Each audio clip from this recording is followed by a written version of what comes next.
Igreja Cristo é Vida, a sua cidade refúgio.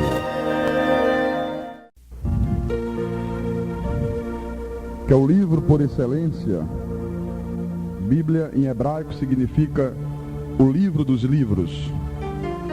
Na epístola de Paulo aos Efésios, capítulo 4, versículo 5. O tema da nossa mensagem hoje à noite é há um só batismo. E quando o apóstolo Paulo recebe a revelação da graça de Deus, a palavra predestinada de sabedoria, o evangelho para a igreja, então Paulo escreve a sua epístola aos Efésios, e no versículo 5 ele diz assim: há um só Senhor. Você vê, ainda hoje uma grande parte da igreja diz que há três: o Deus Pai, o Deus Filho e o Deus Espírito Santo. E diz que os três existem e coexistem separadamente. Paulo disse: não é assim. Paulo disse: olha, há um só Senhor, uma só fé. Ou seja, a mesma fé que eu tenho, você tem. Nessa nova dispensação, Deus distribuiu a cada um de nós a mesma medida de fé. Hoje não há mais aquela coisa de fulano tem muita fé, o irmão Beltrano tem pouca fé. Hoje você não pode dizer: minha fé está tão pequenininha. Não existe isso. Hoje você tem a fé que é o dom do Espírito Santo. É a mesma medida que o pastor tem, você tem. Todos nós temos a mesma fé. Amém? E ele disse: um só batismo. Um só batismo. Um só Deus e Pai de todos, o qual é sobre todos, age por meio de todos e está em todos. Vamos orar a Deus em nome do Senhor.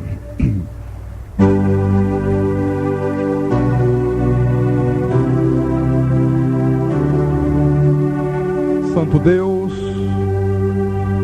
como é maravilhoso, meu Senhor, conhecer a Tua palavra, manejar bem a palavra da verdade, ter o discernimento do Teu Espírito, para podermos compreender a Tua palavra em profundidade, saber viver a nossa vida espiritual de acordo com o novo pacto, a nova aliança de melhores e superiores promessas. Nós somos pessoas privilegiadas, porque o Teu Espírito Santo iluminou os olhos do nosso coração e Ele nos fez compreender coisas que há 2000 anos atrás o Senhor revelou a Paulo, e hoje, quase 2000 anos depois, a grande maioria da Tua igreja desconhece. Mas o Teu Espírito nos revelou, o Teu Espírito iluminou os nossos olhos, o Teu Espírito nos fez compreender, Senhor, a Tua verdade. E nós queremos nesta noite de domingo, meu Deus, continuar crescendo, não apenas na Tua graça, mas principalmente no conhecimento pleno de nosso Senhor e Salvador Jesus Cristo. E nós só podemos conhecer a plenitude de Deus se nós conhecermos a palavra na sua plenitude. Então ensina-nos, Senhor, nesta noite. Espírito Santo, nos dê compreensão, nos dê entendimento. O Senhor mesmo disse, Jesus, que o Espírito Santo, Ele nos guiaria a toda a verdade. Nós queremos viver a Tua verdade, a Tua palavra é a verdade. E isso nós te pedimos, Senhor, em nome de Jesus. E todos que creem, digam amém e amém. Graças a Deus, graças a Deus. Então, meus amados irmãos, minha família espiritual, povo santo, povo de propriedade exclusiva do Deus único e poderoso. Quando Paulo escreve essa epístola aos irmãos de Éfeso, Paulo o faz depois dele haver recebido a revelação de Deus, este evangelho que ele diz aos Efésios, que é o evangelho das insondáveis riquezas de Cristo. Paulo começa a trazer para a igreja conhecimentos de mistérios que até então eram desconhecidos dos povos antigos, mas Paulo começa a trazer também uma compreensão perfeita dos ensinamentos de Deus, que desde aquele tempo já era uma coisa muito conturbada. As pessoas já faziam muita confusão, como se faz também nos dias de hoje. Você vê que ele diz, há um só Senhor. Quantas vezes você vê os nossos irmãos da lei dizendo, não, são três. O Pai está sentado no trono, o Filho está do lado direito e o Espírito Santo agora está aqui embaixo. Não são três, há um só Senhor, há um só Deus, que se manifestou de três formas diferentes. Como o Pai na criação, como o Filho na redenção e como o Espírito Santo nesses últimos tempos. Este é o grande mistério da piedade, esse é o grande mistério daquilo que os homens criaram e disseram que é uma trindade celestial. Não existe trindade celestial, mas naquele tempo já se fazia essa confusão, porque os irmãos judeus, eles não conseguiam entender que Jesus era a encarnação de Deus. Então eles ficavam confusos, diziam, não, não pode. Nós somos um povo que cremos no único Deus, nós somos monoteísta, e agora vem esse aí dizendo que é Deus? Nós não temos dois, temos um. Por isso que Paulo diz, olha, há um só, não são dois. Jesus não é o segundo Deus, Jesus é o Senhor de vocês que se fez homem no ventre da Virgem Maria. É isso que Paulo está ensinando aqui aos irmãos judeus convertidos ao cristianismo. E ele disse, há uma só fé, porque até então havia vários tipos de fé. Um tinha muita, outro tinha pouca, né? Ora Jesus dizia, homens de pouca fé. Para outro ele dizia, grande é a tua fé. Porque era uma fé natural, era uma fé da carne. Agora na nova dispensação, na nova aliança, a fé que todos nós possuímos é a fé como dom do Espírito Santo. Não é mais a tua fé. Antes ele dizia, a tua fé te salvou. A tua, hoje não é mais a tua, hoje é o dom da fé que está em você, que é o dom do Espírito de Deus. Mas ele disse também, um só batismo. Eu pergunto, quantos batismos a igreja de Jesus tem realizado? 2, é ou não é? Como é que tradicionalmente se faz? Se batiza nas águas e diz que depois, um dia, quem sabe, talvez, a pessoa seja batizada com o Espírito Santo. Principalmente nas igrejas pentecostais, o ensinamento é esse. Que você vem, você se converte, você aceita Jesus, aí um dia você batiza em água, e diz que quando batiza nas águas, você está sepultando a velha criatura. Quando você levanta das águas, você já é uma nova criatura. E aí você começa a buscar o Espírito Santo. Aí fazem cultos de busca ao Espírito Santo, e as pessoas ficam buscando o Espírito Santo, e ele diz, olha, um dia Deus vai te batizar com o Espírito Santo. E tem gente que está aí há 20, 30, 40 anos e diz, eu nunca recebi o Espírito Santo. Irmãos amados, a Bíblia diz, há um só batismo. O que é preciso discernir é que o batismo nas águas era do velho pacto, era da antiga aliança. E esse batismo nas águas, ele foi praticado pelos nossos irmãos judeus até o momento que a nova aliança foi estabelecida, quando nesta nova aliança o batismo que prevalece é qual? O do Espírito Santo. O que o povo de Deus precisa discernir é quando é que a nova aliança foi estabelecida. A Bíblia diz que a Bíblia se divide em duas grandes dispensações. A dispensação da lei. O que é uma dispensação? É uma aliança feita por Deus, entre Deus e um povo específico, onde Deus usa uma palavra específica por um tempo específico. Então, a dispensação da lei é uma aliança feita entre Deus e quem? Deus e o povo judeu. Diga, o povo judeu. Deus usa nesta aliança uma palavra específica para os judeus, que não é para nós gentios. Qual foi a palavra que Deus usou na dispensação da lei? A lei de Moisés.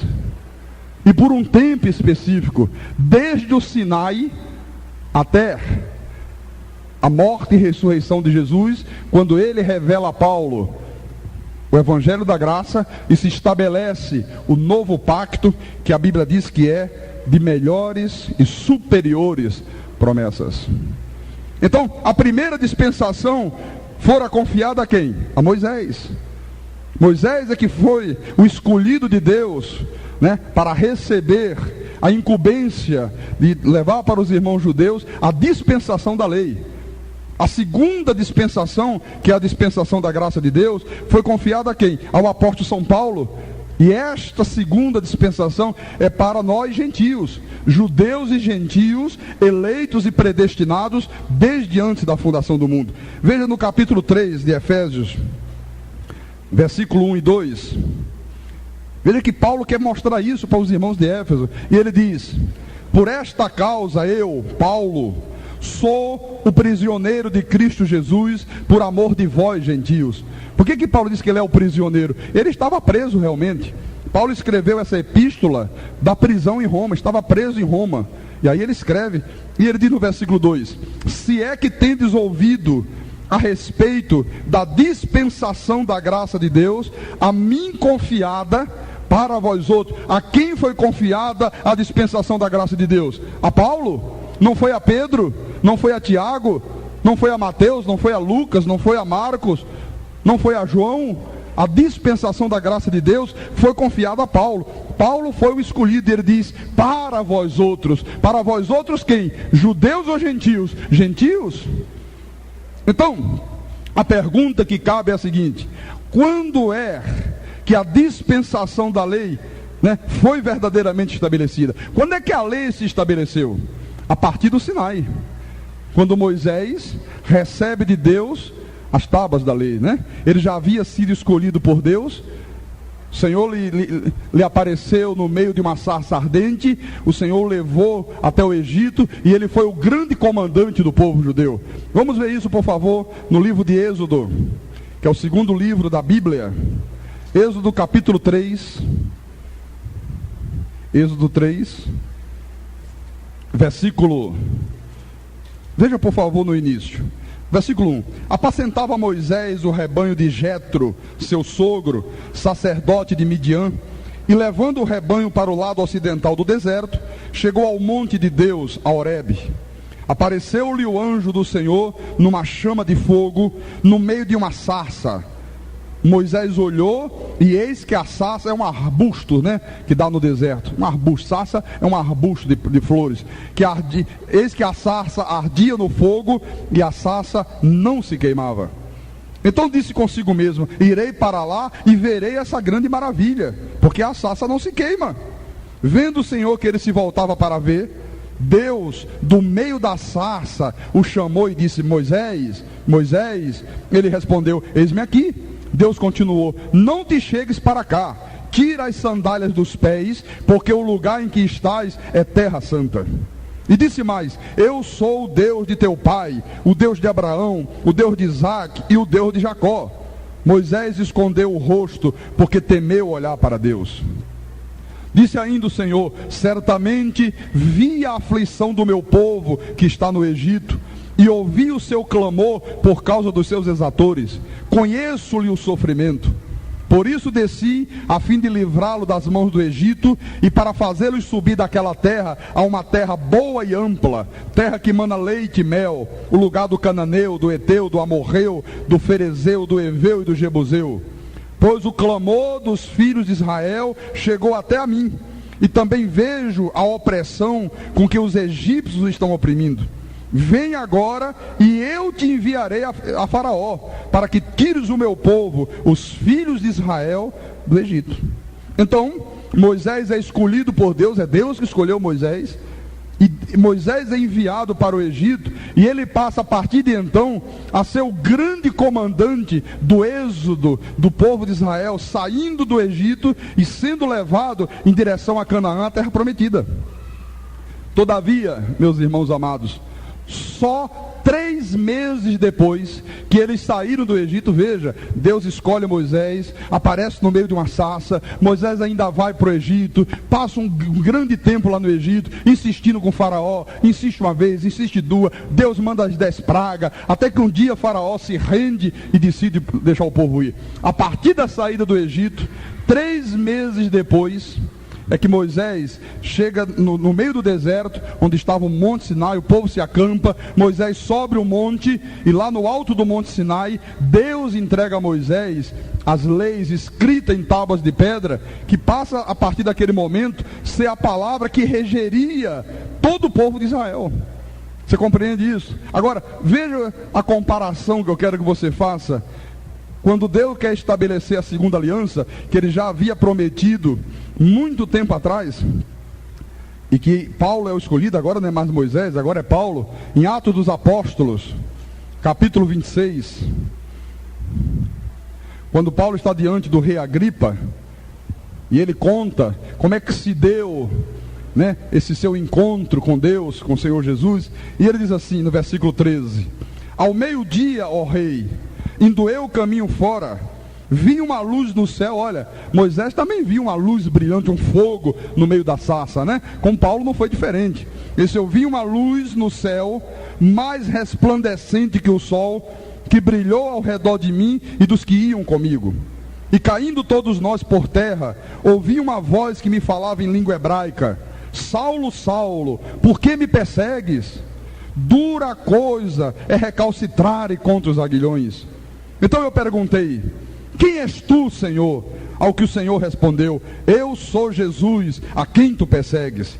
E agora veja o que é que Jesus fala para Saulo: mas levanta-te e firma-te sobre os teus pés, porque por isso te apareci, para te constituir ministro e testemunha, tanto das coisas em que me vistes, como daquelas pelas quais te aparecerei ainda, livrando-te do povo e dos gentios, para os quais eu te envio. Moisés foi enviado para quem? Para o povo judeu, para tirar a nação de Israel da escravidão do Egito. O Senhor Jesus diz: Paulo, tu vais para o gentio, eu vou te enviar para os gentios, para lhes abrires os olhos e os converterem das trevas para a luz, e da potestade de Satanás para Deus, a fim de que recebam eles remissão de pecados e herança entre os que são santificados pela fé em mim.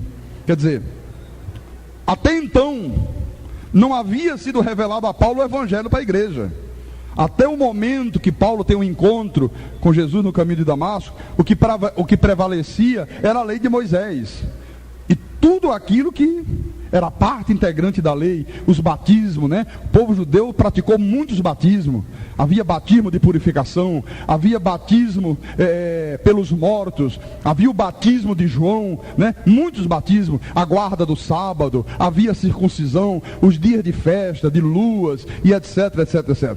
Então, quando é que verdadeiramente Jesus Cristo revela a Paulo o evangelho da graça de Deus? Aqui é que está o X da questão, e você tem que entender isso, porque Paulo disse a Timóteo: Timóteo, procura apresentar-te a Deus como obreiro que não tem do que se envergonhar e que maneja bem a palavra. Se você não maneja bem a palavra, irmão, a Bíblia vira uma confusão, vira uma salada de fruta que ninguém entende nada. Ninguém sabe onde começa uma coisa, onde termina outra. Ninguém sabe o que era da antiga aliança, o que é da nova, o que era para os judeus, o que é para os gentios, quando que estabeleceu a nova. Fica uma confusão sem fim. Então, quando é verdadeiramente que o evangelho da graça é dado a Paulo, e aí sim há uma palavra específica para um povo específico, que somos nós, os gentios, aqueles que não têm sangue israelita, aqueles que não nasceram em Israel, que significa os estrangeiros, né? Quando é que isso aconteceu? A partir da terceira viagem missionária de Paulo, durante os 3 anos que Paulo passou lá em Éfeso, principalmente na escola de Tirano. Aqui se dá verdadeiramente a separação do judaísmo. Ali a igreja cristã se estabelece definitivamente. Vamos ver isso em Atos dos Apóstolos, capítulo 19. É importante você marcar isso na tua Bíblia. Atos 19, versículo 8. Até então, Paulo estava no meio do judaísmo. Até então, ele cria em Jesus, como muitos judeus haviam crido, mas eles ainda permaneciam atrelados à lei de Moisés, aos costumes da lei, né? Então veja o que aconteceu, versículo 8. Durante 3 meses, Paulo frequentou a sinagoga. Veja, sempre ia para a sinagoga. Ele tentava pregar Cristo e a ressurreição aos judeus também. E muitos se convertiam a Cristo, mas permaneciam o quê? Atrelados à lei, praticando tudo aquilo que a lei de Moisés mandava. Não havia outra palavra, não havia outra determinação, outra orientação de Deus. Então, ele frequentou a sinagoga durante 3 meses, onde falava ousadamente, dissertando e persuadindo com respeito ao reino de Deus. Visto que alguns deles se mostraram empedernidos e descrentes, falando mal do caminho diante da multidão, Paulo, apartando-se deles, separou os discípulos, passando a discorrer diariamente na escola de Tirano. Durou isso por espaço de 2 anos, dando ensejo a que todos os habitantes da Ásia ouvissem a palavra do Senhor, tanto judeus como gregos. Então veja só, chegou um momento, Paulo ia para a sinagoga todo sábado, que era quando os judeus se reuniam na sinagoga, né? Porque a lei mandava guardar o sábado, o 7º dia, então todo sábado eles estavam na sinagoga. E Paulo ia e começava a pregar acerca do reino de Deus, acerca de Jesus, que Jesus era o Senhor, que ele havia morrido, mas ele havia ressuscitado. Mas a rejeição a isso era muito grande. Eles rejeitavam Jesus, eles não aceitavam Jesus como sendo o Messias, como sendo o Cristo que todos os seus profetas haviam anunciado. Eles estavam tão cegos por causa das doutrinas humanas que se foram introduzidas na lei, e toda religião, quando começa a ficar permeada de doutrinas humanas, ela cega as pessoas, ela fanatiza as pessoas, e eles não conseguiam ver que Jesus era verdadeiramente o cumprimento das profecias dos profetas deles. Então houve um momento que Paulo disse: olha gente, já que vocês são tão obstinados no erro, já que vocês estão aí, né, tão descrentes e ainda falam mal dessas verdades, eu vou me apartar de vocês definitivamente, não venho mais à sinagoga. E aí ele separa os discípulos, os que haviam crido, e ele começa a se reunir com essa gente na escola de Tirano. Era uma escola que havia em Éfeso. A partir daqui, há verdadeiramente a separação do cristianismo do judaísmo. Agora aqui se separa definitivamente. E é aqui, nesse período que Paulo passa na igreja de Éfeso, que é estabelecida verdadeiramente a igreja cristã. E é a partir daqui que Paulo começa a escrever as suas epístolas. É a partir desse momento aqui. Paulo começa a escrever a sua epístola, as 2 epístolas aos Coríntios. Ele escreve 1ª e 2ª de Coríntios. Ele escreve a epístola aos Gálatas. Ele escreve a epístola aos Romanos. Veja que a partir do momento que ele rompe definitivamente com a lei, o que Paulo diz aos Romanos? Veja por favor em Romanos capítulo 10, versículo 4. Ele começa a escrever aquilo que Jesus manda, aquilo que ele ouviu da boca do próprio justo. Romanos capítulo 10, versículo 4. Veja o que Paulo diz a esses irmãos de Roma: porque o fim da lei é Cristo, para a justiça de todo aquele que crê. Diga com os teus lábios: o fim da lei é Cristo. Quer dizer que a lei findou. A lei teve um período. E quando é que foi o fim da lei? Cristo. Quando Cristo morre, ressuscita, entrega para Paulo o evangelho da graça, findou a lei. Agora é o que? É graça, não é mais a lei, não é mais por obras. Depois, no versículo 11, capítulo 11, versículo 6, veja o que ele diz: e se é pela graça, já não é pelas obras. Paulo está dizendo: olha, agora é por graça, agora não é mais por obras da lei, agora não é mais por sacrifícios. Do contrário, a graça já não é graça. Então Paulo começa ousadamente a anunciar o início de uma nova dispensação. Por isso que ele disse aos irmãos de Éfeso: se é que vocês têm ouvido a respeito da dispensação da graça de Deus, a mim confiada para vós outros. A lei foi confiada a Moisés para os judeus. Agora há uma nova dispensação, agora há uma nova aliança. Aos Gálatas, ele escreve e diz o seguinte, Gálatas 3, versículo 10 e 11. Todos quantos, pois, são das obras da lei, estão debaixo de maldição. Porque está escrito: maldito todo aquele que não permanece em todas as coisas escritas no livro da lei para praticá-las.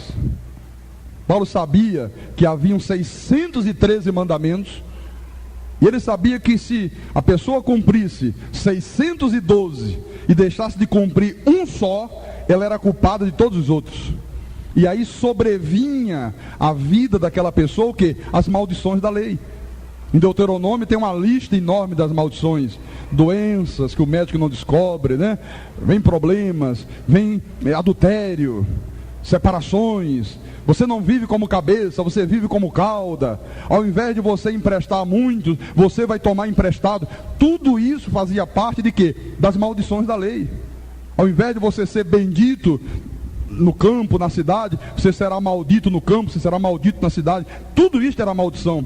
Então ele disse: olha, quem está debaixo da lei, está debaixo de maldição. Quem vive praticando o que a lei manda, está debaixo de maldição. Porque não vai conseguir cumprir toda a lei, e aí a maldição virá sobre ele. E agora você entende, irmão, por que na igreja cristã existe tanta gente vivendo uma vida maldita. Problema, desemprego, passando necessidade. Por que às vezes um casal crente, de repente há uma separação, não poderia haver? Por que a gente que luta, mesmo estando dentro de uma igreja, e não consegue tornar os seus sonhos realidade? Doenças, olha, tanta coisa. A maioria do povo de Deus não vive como cabeça, vive como cauda. São as maldições da lei, porque a igreja cristã não entendeu que a lei findou em Cristo. E aí mistura a lei com graça e vira o quê? Uma desgraça. Que é o que está aí. Vira uma grande desgraça. Aí no versículo 11 ele diz: e é evidente que pela lei ninguém é justificado diante de Deus. Eu pergunto: há possibilidade de alguém ser justificado diante de Deus pela lei de Moisés? Ninguém. Não há esta possibilidade. Ninguém pode ser justificado, Paulo diz. Por quê? Porque o justo viverá pela fé. Quer dizer, Paulo está dizendo: olha, a lei exigia obras, sacrifício, jejum, tinha que pagar o preço, sobe o monte, desce monte, joelho no chão, né? E tem que sacrificar, tem que ralar, como dizem alguns aí. Paulo disse: agora não. Agora é por graça. Agora o justo viverá pela fé. Pela fé em quê? Pela fé na palavra. Pela fé naquilo que Deus graciosamente nos imputou na cruz do Calvário. Então você tem que viver por fé nisto. Por fé que você é um abençoado de Deus, que com um único sacrifício Ele te aperfeiçoou para sempre, que tu és um salvo, que tu és um justificado, que tu estás glorificado, que você está sentado hoje em lugares celestiais. Você tem que saber a tua posição espiritual neste mundo. Você tem que viver por fé que o maligno não te pode mais tocar, que na cruz do Calvário Jesus carregou sobre si as nossas doenças e as nossas enfermidades. Que você hoje é mais do que vencedor, aleluia, mais do que vencedor. Você não é um perdedor, meu irmão. Você não pode viver uma vida de derrotas e de fracassos, porque a morte de Jesus te deu uma posição super especial neste mundo. Mas você tem que viver por fé nisto aqui. Não é por fé num copo com água, não é por fé numa rosa, não é por fé numa corrente, não sei de quê. Não é por fé na palavra, é por fé nas promessas de Deus.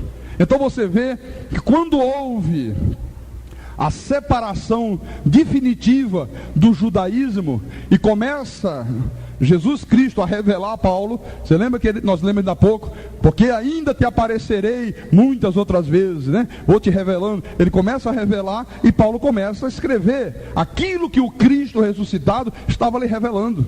Isso aqui não saiu da cabeça de Paulo. Ele disse: isso aqui eu recebi da boca do próprio justo. E aí ele começa ousadamente a pregar o quê? O evangelho da graça de Deus. A nova aliança instituída sobre melhores e superiores promessas. Quer dizer,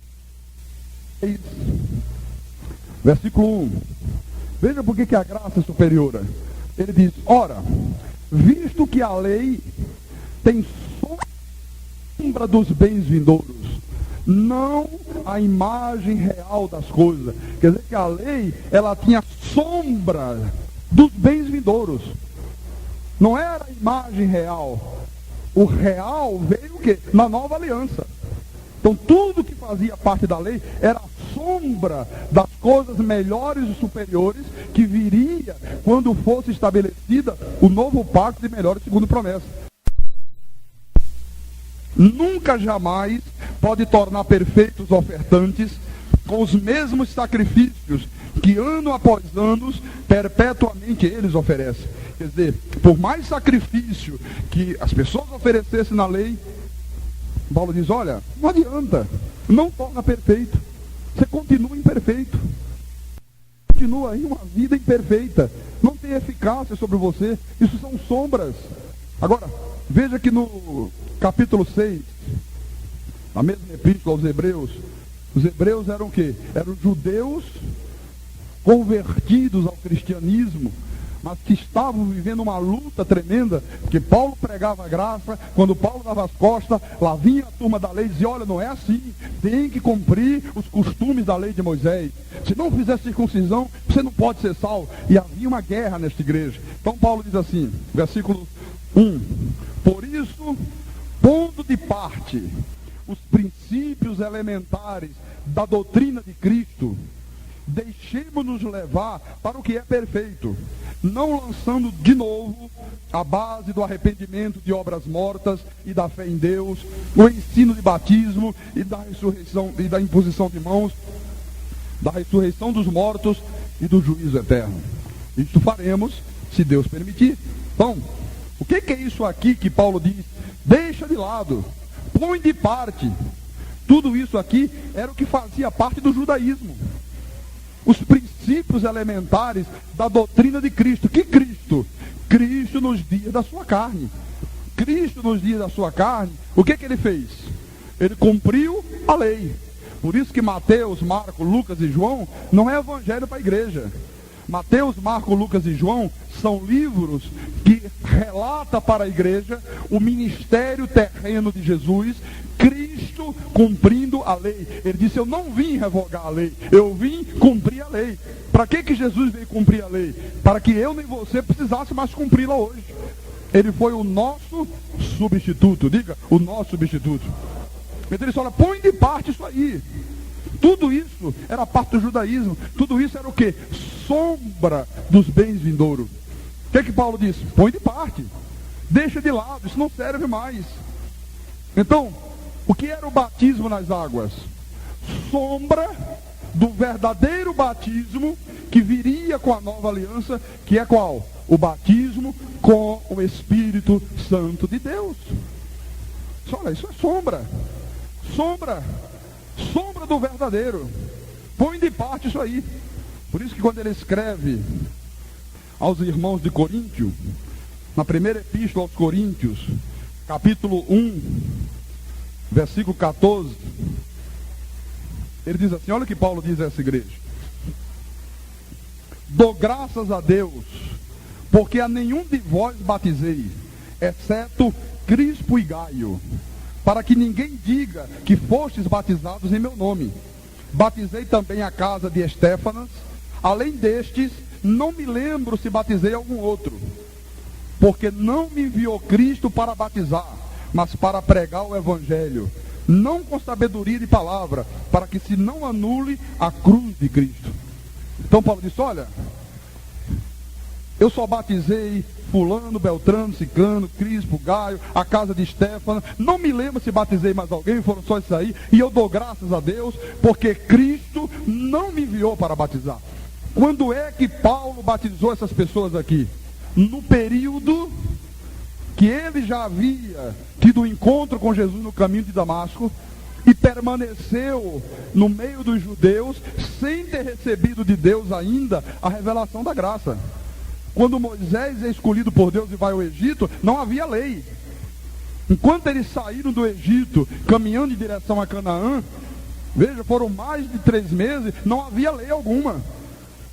Só no Sinai é que ele recebe a palavra que iria nortear a vida daqueles irmãos judeus. Paulo foi escolhido no caminho de Damasco, ele tem um encontro com Jesus, mas até aquele momento que ele vai para a escola de Tirano, o que ele conhecia? Judaísmo. Então ele batizou algumas pessoas, mas quando ele recebe a revelação, aí ele já escreve aqui dizendo, ó, não me enviou Cristo para batizar. Eu pergunto, por que Cristo não enviou Paulo para batizar?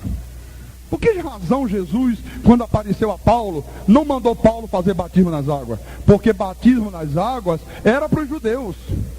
Batismo nas águas era parte do velho pacto, era da lei de Moisés. Veja por favor em Mateus, capítulo 3. Mateus 3, versículo 11. Olha o que João Batista diz. Estava no cumprimento da lei. Eu vos batizo com água para arrependimento. Mas aquele que vem depois de mim, quem é que viria depois de João? Jesus. É mais poderoso do que eu, cujas sandálias não sou digno de levar. Ele vos batizará com o Espírito Santo e com fogo. Quer dizer que João já sabia que Jesus seria o batizador com o Espírito Santo. João sabia, olha, eu estou com água, eu batizo com água, mas depois de mim vem um que vai batizar vocês com o Espírito Santo. Veja que no versículo 13, diz assim: por esse tempo dirigiu-se Jesus da Galiléia para o Jordão, a fim de que João o batizasse. Jesus foi se batizar nas águas. O batismo de João era para remissão de pecados. Eu pergunto, quantos pecados tinha Cristo? Nenhum. Como é que ele foi se batizar nas águas? Se era um batismo para remissão de pecados, por que Jesus foi lá batizar? Olha o que está escrito. Ele, porém, João, né, o dissuadia, dizendo, eu é que preciso ser batizado por ti, e tu vens a mim. Olha como é que João disse, olha, mas eu é que preciso ser batizado por você. Que batismo era esse que João estava dizendo que precisava? O do Espírito Santo. Ele não tinha dito antes, depois de mim vem um que batizará com o Espírito Santo. Quando ele viu Jesus ir para o rio, ele disse, mas Senhor, eu é que preciso do teu batismo, e tu vens para o meu? No versículo 15, mas Jesus lhe respondeu, deixa por enquanto, porque assim nos convém cumprir toda a justiça. Então ele o admitiu. Jesus disse, olha, deixa por enquanto, João, nos convém cumprir a lei, nós estamos cumprindo a lei, eu vim cumprir a lei. Então Jesus batizou em água, meu irmão, no cumprimento da lei. Ele estava ali como o meu substituto, como o teu substituto. Amém? Só que esse batismo com o Espírito Santo, que é o batismo de Cristo, né, só seria ministrado a partir do Pentecoste. Quem batizaria com o Espírito Santo era o Cristo ressuscitado. Então veja aqui em Atos dos Apóstolos, Atos capítulo 1, vamos todos juntos ao livro de Atos. Atos 1, versículo 4 e 5. Jesus ressuscitado aparece aos apóstolos, aos seus discípulos, e no versículo 4 diz assim, e comendo com eles, determinou-lhes que não se ausentasse de Jerusalém, mas que esperasse a promessa do Pai, a qual disse ele, de mim ouvistes. Agora, veja o que Jesus disse para aqueles apóstolos, porque João, na verdade, batizou com água, mas vós sereis batizados com o Espírito Santo, não muito depois desses dias. Aleluia.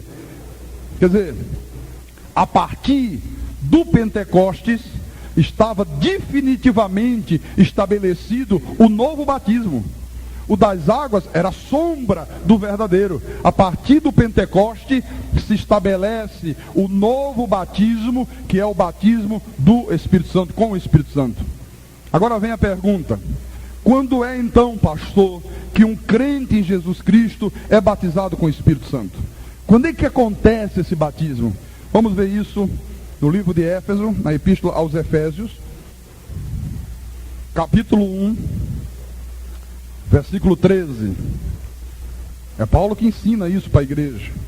E ele diz: em quem também vós, depois que ouvistes a palavra da verdade, o evangelho da vossa salvação, tendo nele também crido, fostes selados com o Santo Espírito da promessa. Quando é que um crente é batizado, é selado, é revestido do Espírito Santo de Deus? Quando ele ouve a palavra da verdade, o evangelho da salvação, ele crê, porque ele é ovelha. Jesus disse: as minhas ovelhas ouvem a minha voz e segue-me, e creem. Então naquele momento ele é batizado com o Espírito Santo, o qual, o Espírito Santo, é o penhor da nossa herança.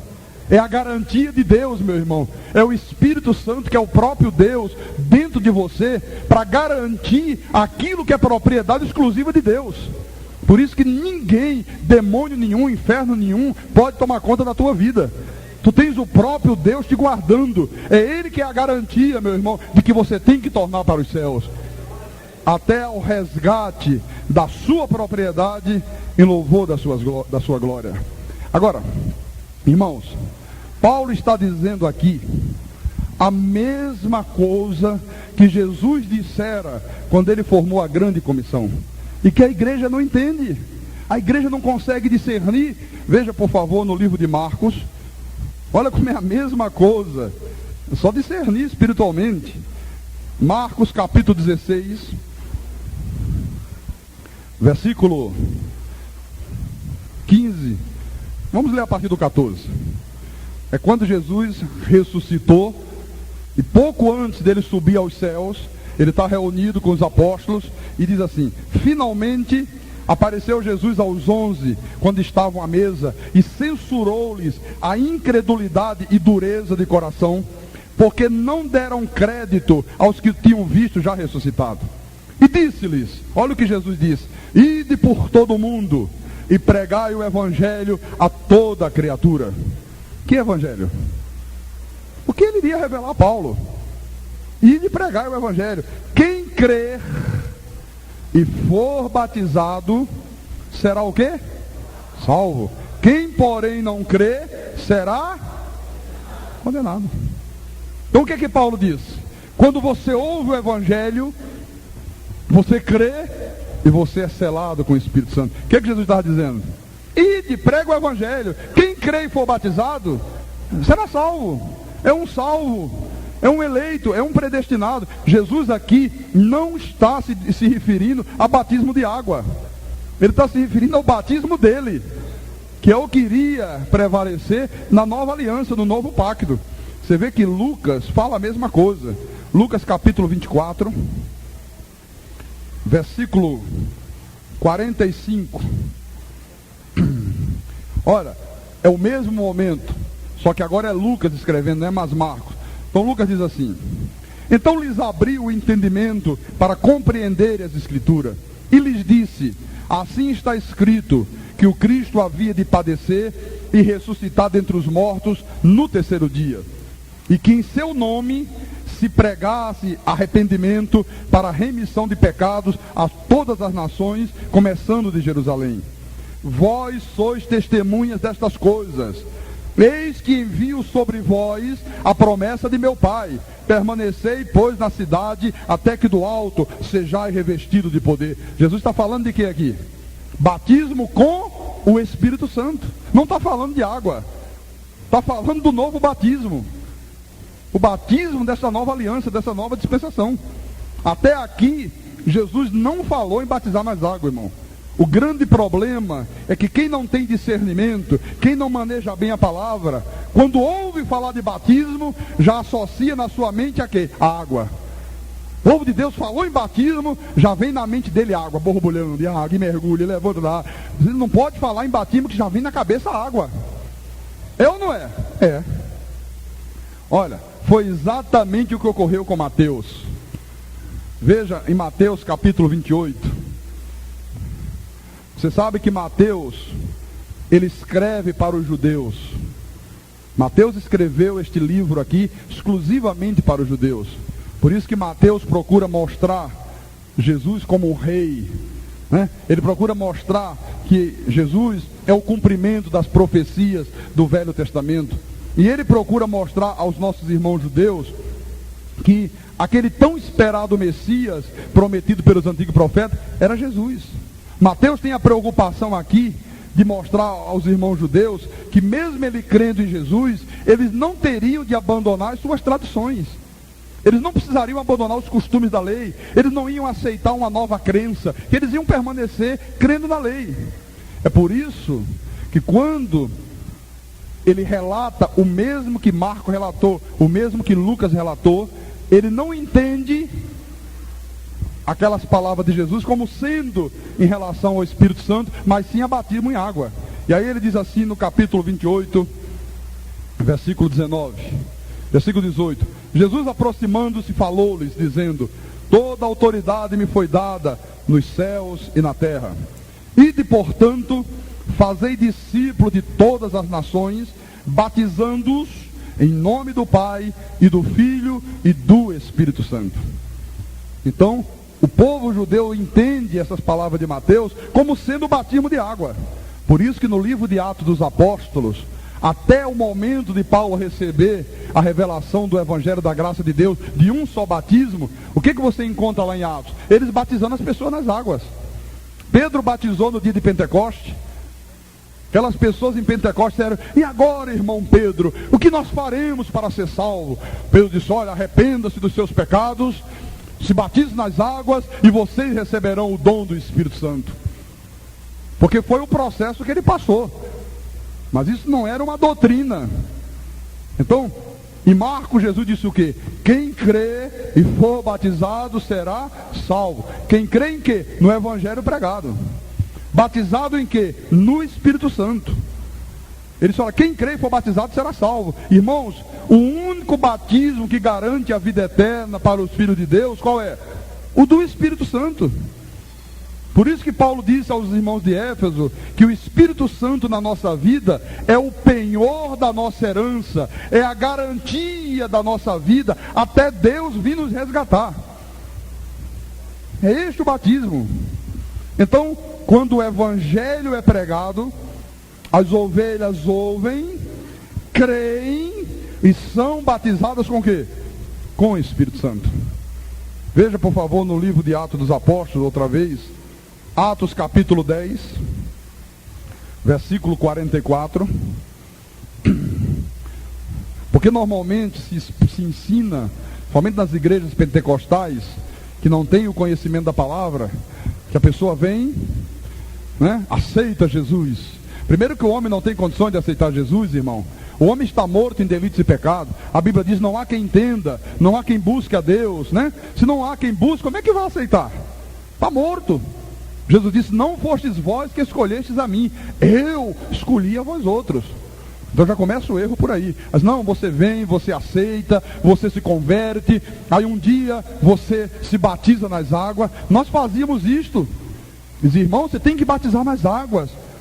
Ainda dizíamos assim: olha, irmão, se batize, vai ter um batismo agora. Nós fazíamos um batismo por mês. E para as pessoas se batizar, irmão, Jesus disse: quem crê e for batizado. Se você morrer sem ser batizado, bau, perdeu salvação, vai para o inferno. Santa ignorância. Você vê quando a pessoa não conhece quanta besteira ela fala, escurece os desígnios de Deus. Ainda dizia: mas olha, irmão, é quando você batiza nas águas que você prova que você é um crente verdadeiro. Quando você batiza, que você é mergulhado, sepultou a velha criatura. Imagina se a água sepulta nada. Às vezes não lava nem o corpo, se não tomar um banho bem caprichado, com sabão, uma escovinha, ainda fica sujeira. Imagina sepultar pecados. E quando você levanta, é uma nova criatura. E aí você vai ficar participando dos cultos de busca, buscando, pedindo, suplicando. Um dia Deus vai te batizar com o Espírito Santo. Quantas pessoas, irmãos, por receberem um ensinamento errado, vivem uma vida espiritual de verdadeira agonia. Você sabe que uma pessoa está dentro de uma igreja, ela crê em Jesus, e alguém dizer para ela que ela não tem o Espírito Santo? Tem que buscar, irmão. Se não falar em língua, não foi batizado com o Espírito Santo. E a pessoa, eu tenho 20 anos de crente, estou cansado de pedir, a garganta já está rouca, já criou calo nas cordas vocais, e Deus não me atende, Deus não me dá o Espírito Santo. Quando ela já tem o Espírito Santo, meu irmão, ninguém pode dizer Senhor Jesus, se o Espírito de Deus não estiver nele. Ninguém pode reconhecer Jesus como Senhor, se não tiver o Espírito Santo. Então, Pedro estava na casa de Cornélio, que era um centurião gentil, e foi uma luta para Pedro ir lá. Pedro não queria ir, porque o preconceito religioso dos judeus era violento em relação aos estrangeiros. Ele dizia que não podia sequer se aproximar de um estrangeiro, mas foi preciso o Espírito Santo dar um empurrão, e ele foi, e ele começa a pregar as boas novas daquele tempo, que era o quê? A morte e ressurreição de Cristo. Era a única coisa que eles pregavam. Então, quando ele está pregando sobre isso, olha o que diz o versículo 44. Ainda Pedro falava estas coisas, quando caiu o Espírito Santo sobre todos os que pediam, orando, gritando, suplicando. Não. O que eles estavam fazendo? Ouvindo a palavra. Olha, nunca tinham ouvido esta palavra. Quando Pedro pregou a morte e ressurreição de Cristo, eles creram, e na mesma hora, o que aconteceu? Foram batizados com o Espírito Santo. Não tinha ninguém gritando, Senhor me batiza, Senhor eu quero, derrama o Espírito Santo. Como a gente vê aí, pessoas histéricas, pessoas com suor caindo, gente babando, a baba escorrendo. Eu quero o Espírito Santo, me dá o Espírito Santo, Senhor. Eu vou. Daqui a pouco baba escorre daqui, gente cospe no outro, né? É uma confusão sem fim. Aqui era assim, às vezes até saía um pouco de perto, tinha gente que cuspia, irmão, de tanto gritar, de tanto pedir. Então, irmãos, não é a água que prova se você é ou não é um cristão. O que prova é a presença do Espírito Santo na tua vida, que te faz o quê? Uma nova criatura. Por isso, em Romanos, capítulo 8, Romanos 8, versículo 9, na Bíblia do altar, está na página 244, o apóstolo dos gentios, Paulo, diz assim: vós, porém, não estáis na carne, mas no Espírito, se de fato o Espírito de Deus habita em vós. E se alguém não tem o Espírito de Cristo, esse tal não é dele. Qual é o batismo que salva e garante que você é um salvo? O Espírito Santo na tua vida. Paulo não disse, se alguém não foi batizado nas águas, esse tal não é dele. Ele disse isso aqui? Não, o que ele disse? Se alguém não tem o Espírito de Cristo, esse tal não é de Cristo. Esse não é de Deus. Irmãos, o batismo com o Espírito Santo é que faz você nascer de novo. É este batismo que torna você uma nova criatura. É o Espírito Santo de Deus que regenera você. Em Tito, na epístola a Tito, pouco antes de iniciar Hebreus, no capítulo 3, versículo 3 em diante, veja o que diz o apóstolo: pois nós também, outrora quando? Antes do batismo com o Espírito Santo, antes de ouvir a palavra da verdade, antes de ouvir o evangelho da salvação e ser selado, como é que nós éramos outrora? Éramos nécios, desobedientes, desgarrados, escravos de toda sorte de paixões e prazeres, vivendo em malícia e inveja, odiosos e odiando-nos uns aos outros. Isto aqui era a nossa velha criatura. Era quando nós estávamos mortos em delitos e pecados. O que muda isto na vida de um homem? Que é quando a pessoa é verdadeiramente um crente. Versículo 4. Quando, porém, se manifestou a benignidade de Deus, nosso Salvador, e o seu amor para com todos, não por obra de justiças praticadas por nós, mas segundo sua misericórdia. Olha, não segundo obras, não segundo jejum, não por causa de vigília, não porque você deixou de ir à praia, não porque você ficou 12 horas com o joelho no chão, não, mas segundo sua misericórdia, Ele nos salvou mediante o lavar das águas do batistério da igreja. É isso que está na Bíblia? Mediante o lavar regenerador e renovador do Espírito Santo, que Ele derramou sobre nós ricamente por meio de Jesus Cristo, nosso Salvador. Aleluia! Você vê? O que que lava? O que é que regenera? O Espírito Santo. Em 1 de Coríntios, vamos voltar para a Epístola de Coríntios. Primeira Epístola, capítulo 6, versículo 9. Diz assim: veja que o ensinamento de Paulo era o mesmo, que o apóstolo tinha consciência disso. Então ele diz assim: ou não sabeis que os injustos não herdarão o reino de Deus?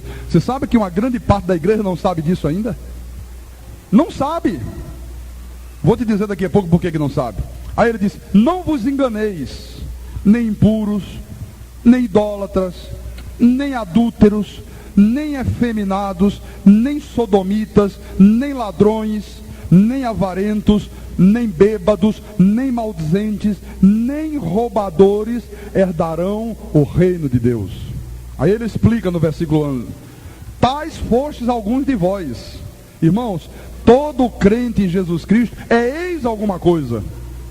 Alguns ex-idólatra, alguns ex-beberrão, ex-avarento. Tem gente que já foi efeminado, que foi prostituta. Tem gente que viveu, né, em lugares estranhos, escuros e escusos. Faz posto algum de vós, mas vós vos lavastes. Aí a turma já pensa: olha, é nas águas, tem que se lavar nas águas. Tu tem que lavar as imundícies da tua carne. Não é isso que os pregadores ensinam ou não é? Olha o que a Bíblia diz: mas vós vos lavastes, mas fostes santificados, mas fostes justificados em o nome do Senhor Jesus Cristo e nas águas do batismo. Não, e no Espírito de nosso Deus.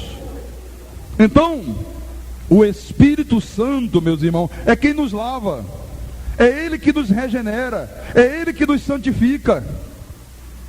O problema é que este erro que a igreja incorreu de ver no ato de batizar nas águas o sinal de que uma pessoa se tornou cristã, porque hoje quando diz que uma pessoa é crente, não, é crente sim, tem certeza? Tem, já batizou nas águas.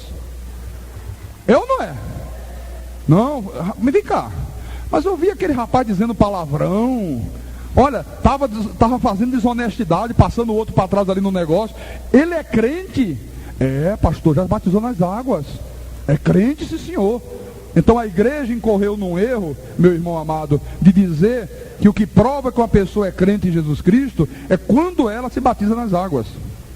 Você sabe qual foi o grande problema que isso ocasionou para a igreja? É que este falso ensinamento permitiu e tem permitido que o joio se introduzisse com muita facilidade no meio do trigo. Os lobos se introduziram no meio das ovelhas e todo mundo acha que é ovelha. A quem está o problema? Quantas são as pessoas que estão dentro da igreja, que tem Bíblia, que batizou nas águas, mas continua sendo uma pessoa impura? Tem Bíblia, dá a paz do Senhor, chama de eleito, de predestinado, mas continua sendo uma pessoa adúltera. Às vezes idólatra, às vezes a idolatria é com o pastor, às vezes a idolatria é com uma denominação, ou não é?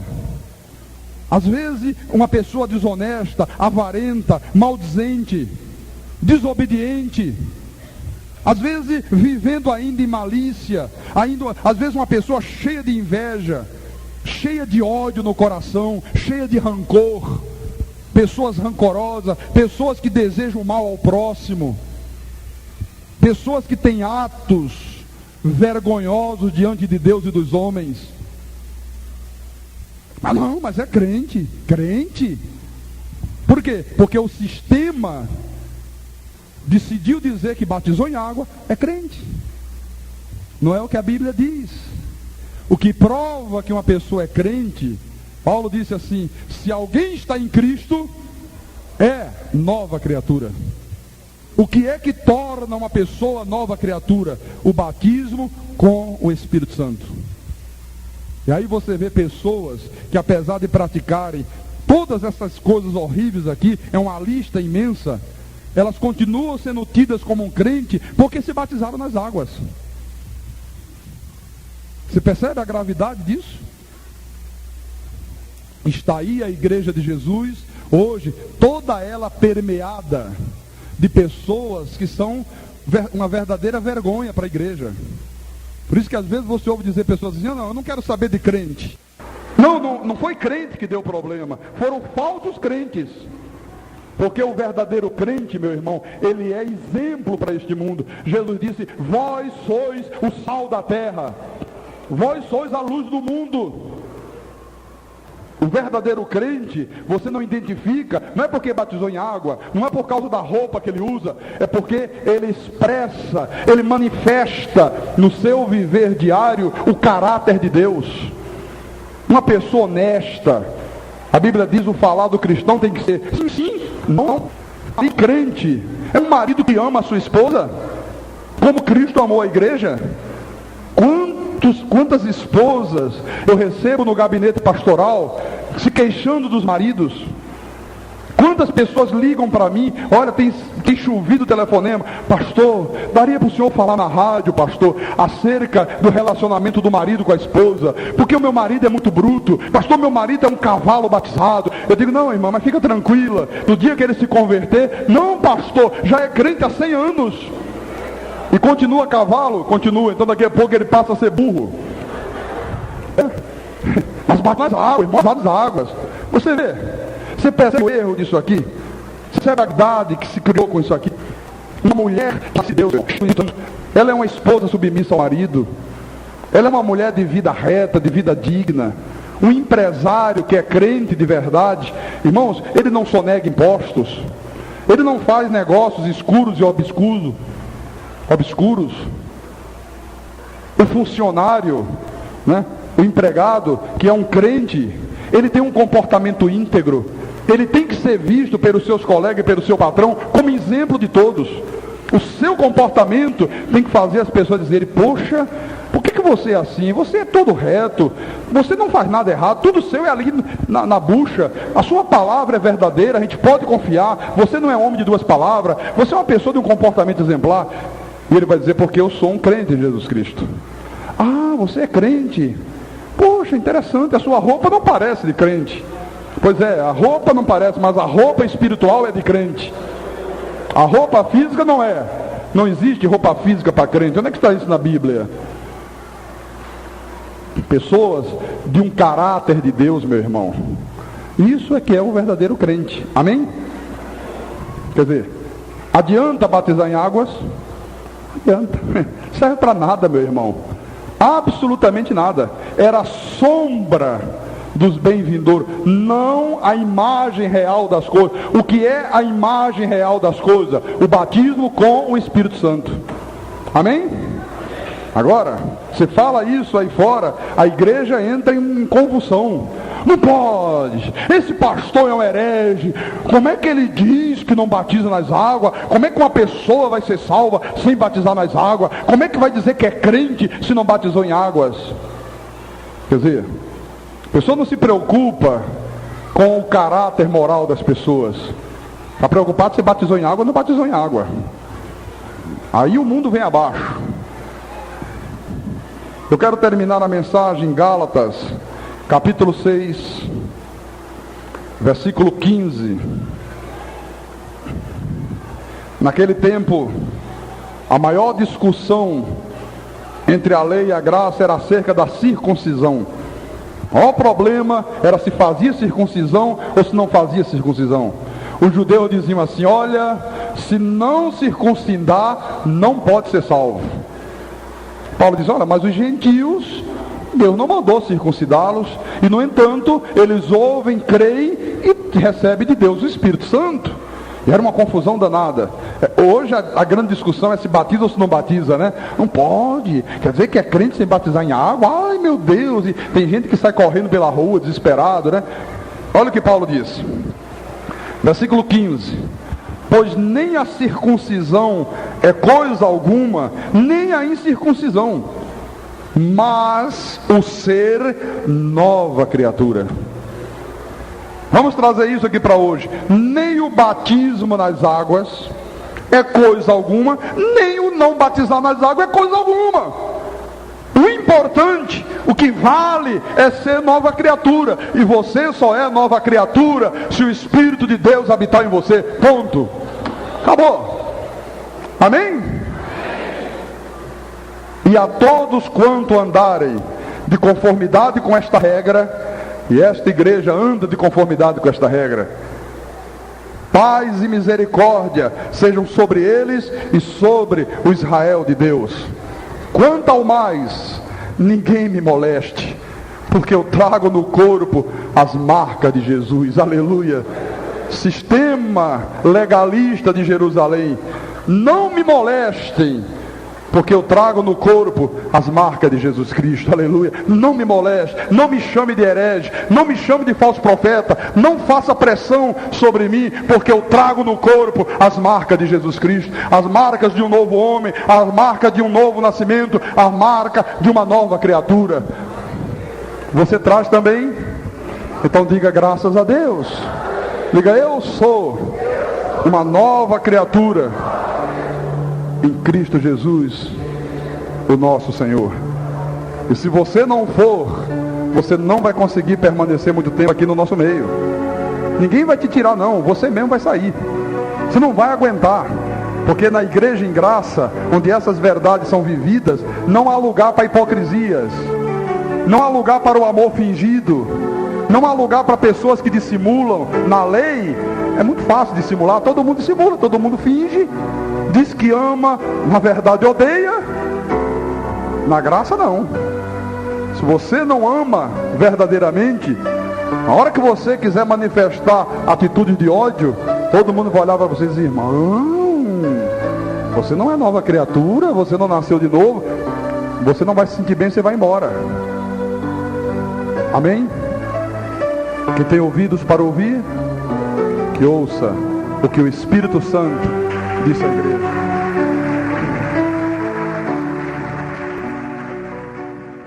Igreja Cristo é Vida, a sua cidade refúgio.